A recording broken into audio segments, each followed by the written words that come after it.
De Jerusalén a Babilonia. Les gusta viajar. En todo caso, los judíos que fueron transportados de Jerusalén a Babilonia no pudieron hacer un viaje muy placentero, porque fueron llevados como cautivos a esa capital del imperio más poderoso de la tierra en aquellos días. Bienvenidos a otra lección del libro de Daniel. El profeta que se destacó no solo por sus profecías, sino también por sus historias de fe y entrega a la voluntad de Dios en tiempos difíciles. Hoy estudiaremos el primer capítulo que comienza con una derrota, pero culmina con una victoria espiritual muy significativa para Daniel y sus compañeros. La derrota tiene que ver con la capitulación del reino de Judá y la deportación de un buen número de gente a Babilonia. La victoria tiene que ver con la independencia que pudieron obtener en medio de la corte de Babilonia en lo que respecta al mantenimiento de su fe, sin herir la sensibilidad pagana del rey. La historia comienza con el asedio del rey de Babilonia a la ciudad de Jerusalén.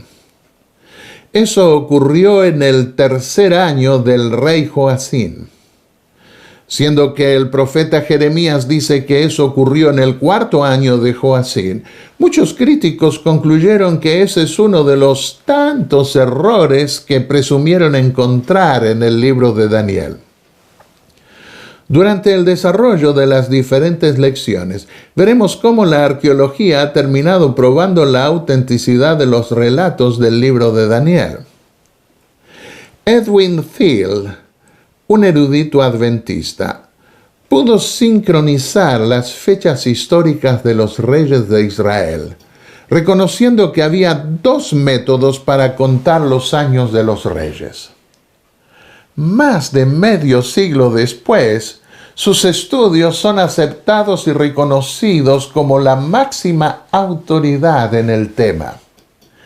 Thiel nos informa que en Judá solían computar los años a partir del año nuevo, mientras que en Babilonia lo hacían a partir del momento en que el nuevo rey ascendía al trono antes del año nuevo.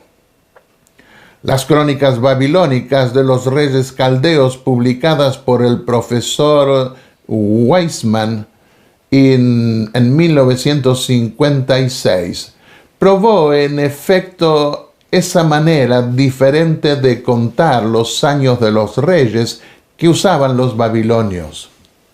Siendo que Daniel estaba en Babilonia, usó el sistema de cómputo que se usaba allí. En esa primera deportación, el rey de Babilonia mandó traer lo mejor del reino de Judá. Su propósito fue convertirlos a sus dioses para que cooperasen en el engrandecimiento de su reino.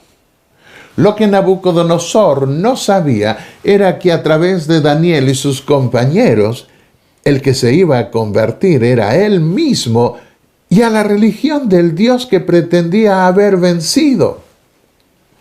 ¿Cuántas veces ese mismo principio se ha repetido en la historia? La fidelidad a Dios de muchos humildes hijos suyos que trabajan para otros termina convirtiendo a sus patrones al Dios de la Biblia. Y aquellos que vienen con la intención de convertirnos a nosotros a su fe, terminan admirando nuestro mensaje y abrazándolo con todo su corazón.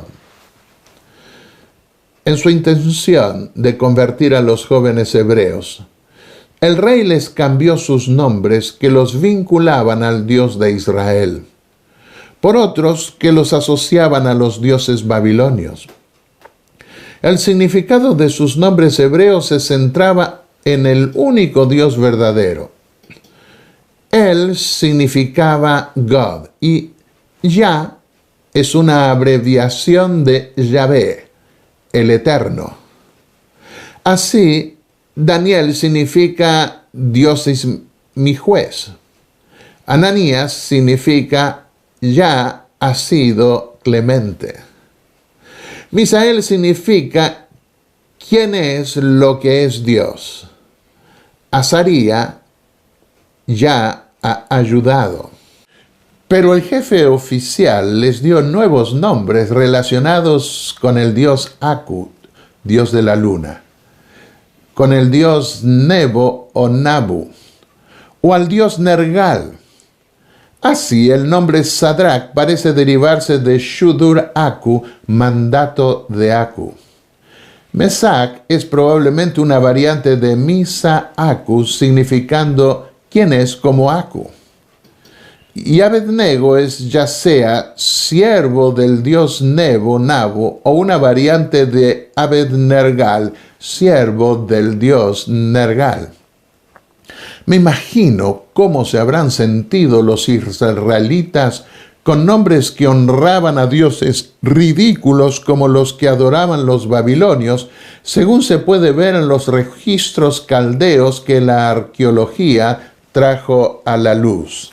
En este libro yo traigo algunas de esas leyendas, los tiempos apocalípticos del santuario.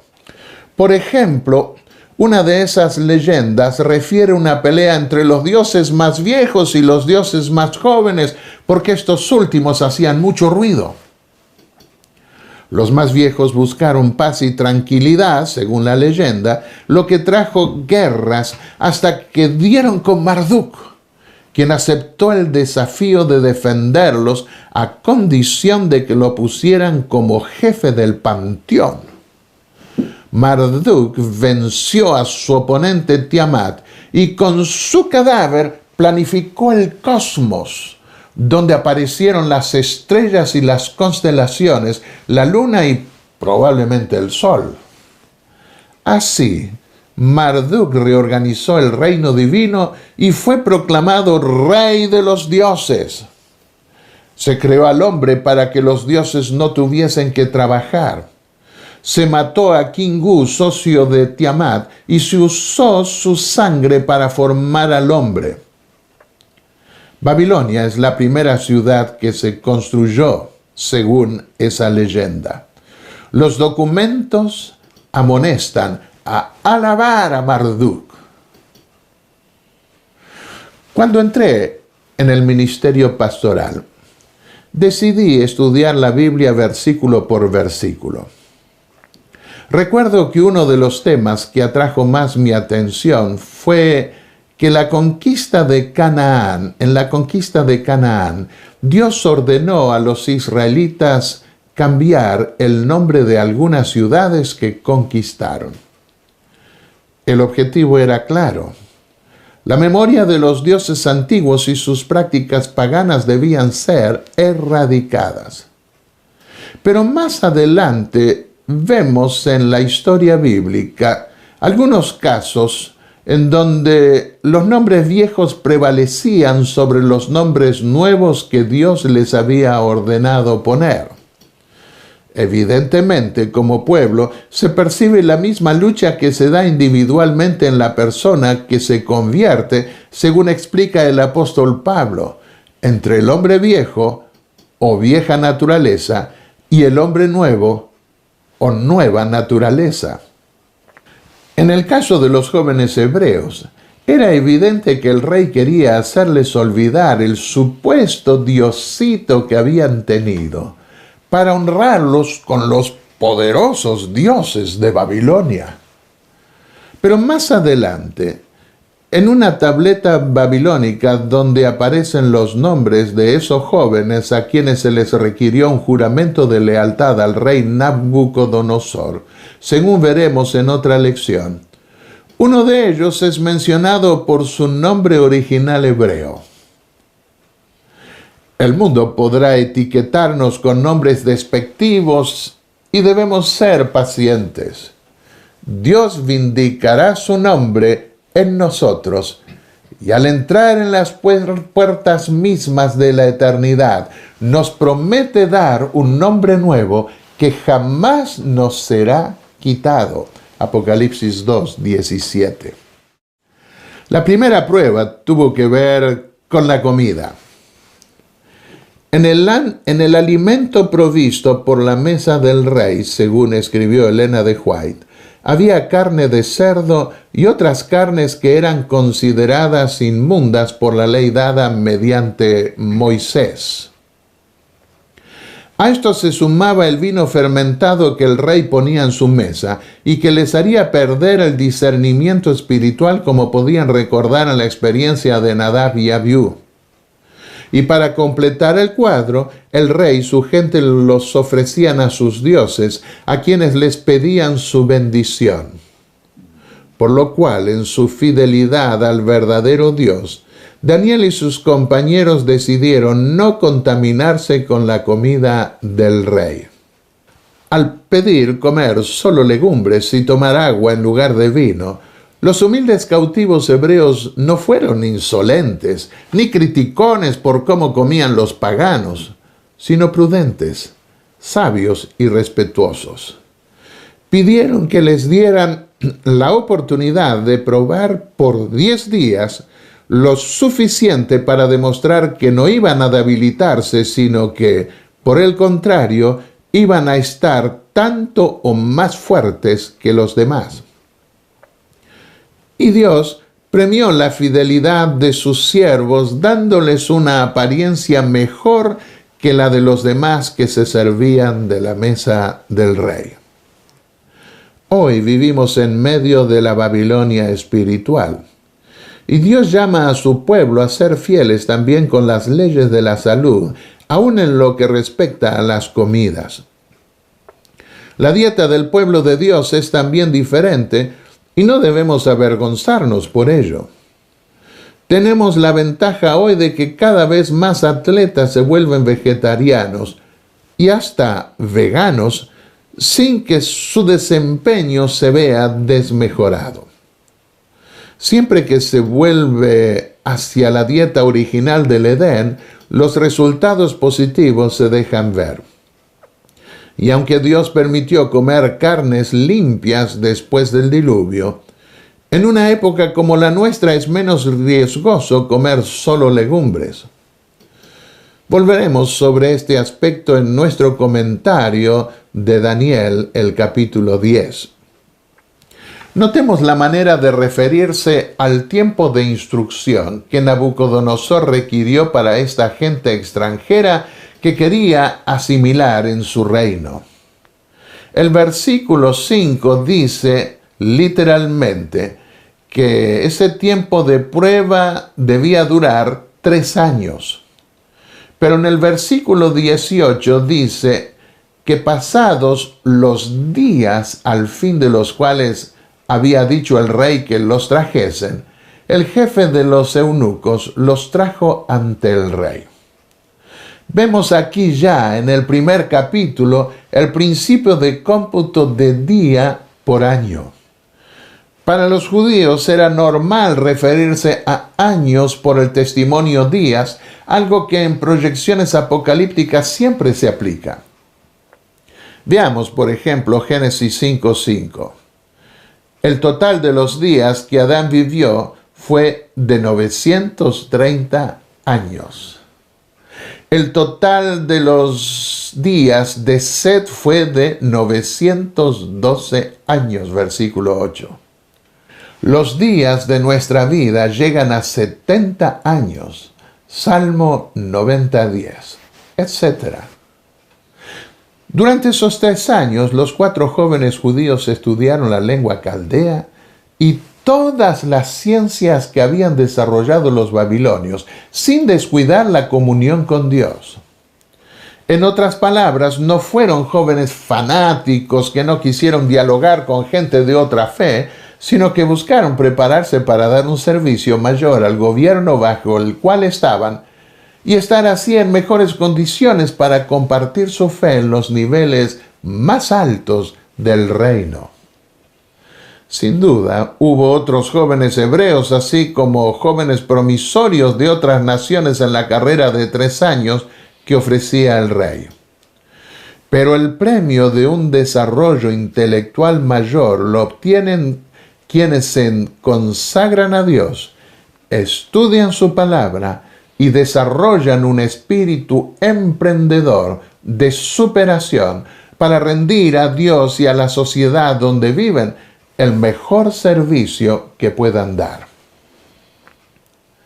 Hace un tiempo atrás, un joven adventista alemán que hablaba francés también fue a la Universidad de Estrasburgo, donde yo me doctoré en teología hace un buen número de años atrás. Uno de los profesores de teología le dijo que varios pastores adventistas habían estudiado en esa facultad protestante. Algunos habían perdido la fe. Otros salieron con su fe más fortalecida. De manera que, en su opinión, la posición final que cada cual adopta depende de la actitud con la que va a la universidad. Habiendo estudiado allí, puedo decir que mucho depende de cuán firme es la formación de cada uno antes de ir a la universidad y del objetivo que se tiene al estudiar en esos centros críticos.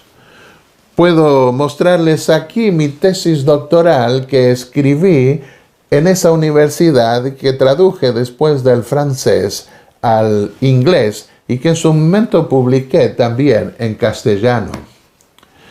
Pude ver en esa universidad efectivamente que algunos venían con la intención de probar que su iglesia estaba equivocada, y el resultado no podía ser diferente después.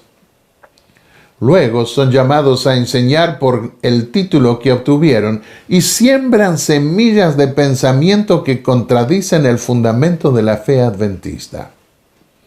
¿Dónde está el problema? En gran medida en la preparación anterior a la universidad.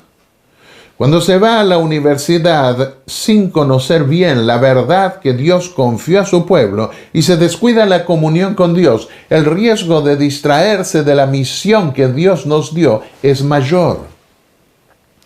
Moisés fue educado por su madre hasta que tuvo la edad suficiente para seguir los estudios en la corte del faraón. Y aún así, la educación universitaria que recibió, tan útil para llegar a ser el legislador y dirigente de su pueblo, le afectó en su vida espiritual. Por eso Dios lo llevó al desierto, donde lo educó en la escuela espiritual del Señor. La educación de Saulo de Tarso fue muy útil para su labor posterior de apóstol de los gentiles. Pero debió pasar 3 años en el desierto de Arabia para reaprender muchas cosas a la luz de la revelación divina. Sin duda, Daniel y sus compañeros habían sido educados en la palabra del Señor en Jerusalén y mantuvieron viva su comunión con Dios. Recuerdo cuando a nuestro colegio superior en Argentina vino el primer general argentino que llegó con su escuadrón militar al Polo Sur. Cuando se paró ante la juventud reunida, se quedó mirando por más de 1 minuto sin hablar. Más de uno nos preguntamos qué le pasaba. Finalmente dijo lo siguiente: hay 2 momentos en los que me sentí en la presencia de Dios. La primera vez fue cuando llegué al Polo Sur con mis soldados. La segunda es en estos momentos, al mirar los rostros de estos jóvenes. Voy por las escuelas, siguió diciendo, y colegios del país, pero rostros como estos no se ven en otros lugares. Dice la pluma inspirada: si todos estudiasen la Biblia, veríamos un pueblo más desarrollado, capaz de pensar más profundamente y demostrar un grado mayor de inteligencia que lo que podrían obtener mediante los esfuerzos más esmerados en estudiar las ciencias y las historias del mundo. La Biblia da al verdadero buscador de la verdad una disciplina mental avanzada, y sus facultades son enriquecidas por la contemplación de las cosas divinas. El yo es humillado, mientras que Dios y su verdad revelada son exaltados. En otra cita dice Elena de White: el que presta mucha atención a las Escrituras con oración obtendrá una comprensión clara y un juicio sólido, como si al volverse a Dios hubiese alcanzado un nivel de inteligencia más elevado. Otra cita más. Piensen por un momento el contraste entre un cristiano inteligente y un hombre que vive para sí, un devoto del pecado. Allí hay dos hombres dotados de igual capacidad. Sus oportunidades han sido las mismas. Se les presentaron ante ellos los mismos estímulos. Uno estudió su Biblia con el propósito de hacerla la norma de su vida. Conoce la fuente de su fortaleza y confía en los méritos de Jesús, haciendo descansar su alma indefensa en su misericordia. Su vida es una negación del yo. No vive para agradarse a sí mismo, sino que su placer es ser colaborador de Dios.